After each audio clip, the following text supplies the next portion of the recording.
So happy Sunday, everybody. I got the newest edition, the NEC 2023, and I wanted to go over a couple things because on a video that I posted, I think it was We Build Panels to Last Forever, I got a crazy ton of comments on that one. It was just insane. It was like, you're bundling all those conductors in the panel's going to catch on fire. Those zip ties are too tight. You got to derate all those conductors.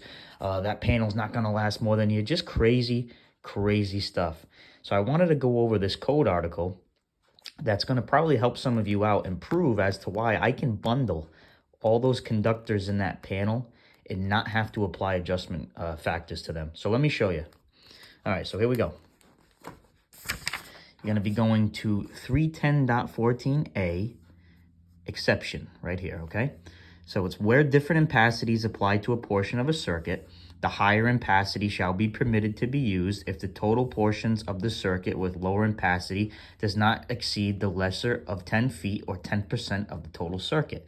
So what does that mean? Okay, so in the video, I had all the conductors coming down. I had them tie wrapped, and according to everyone, they weren't maintaining proper spacing, but they were, but whatever. Let's just assume that they weren't, maintaining proper spacing, and they were all zip tied, all tight and everything. So let's say I had a 12 wire coming down, a 10 wire coming down, and a 14 wire coming down. This exception right here, if it's less than 10 feet, the higher ampacity shall be permitted to be used. So what does that mean? That means if I have a 12-2 circuit, I can put it on a 20 amp breaker. I don't have to apply the adjustment factor. Or let's say I had a 10 wire or a 10-2 inside that panel. I could put it on a 30 amp breaker. Why? Because the higher ampacity shall be permitted. So what does that mean? This means I do not have to apply the adjustment factor. So if I don't have to apply the adjustment factor to that, then that means I don't have to derate the conductors, which means that bundling is okay inside a panel as long as it's less than 10 feet and you're following this exception. Let's also take a look at the derating.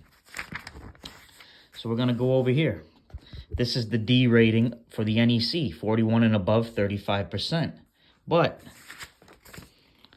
Massachusetts is a little different. 43 and above is 50%. We only derate up to 50. The NEC derates up to 35.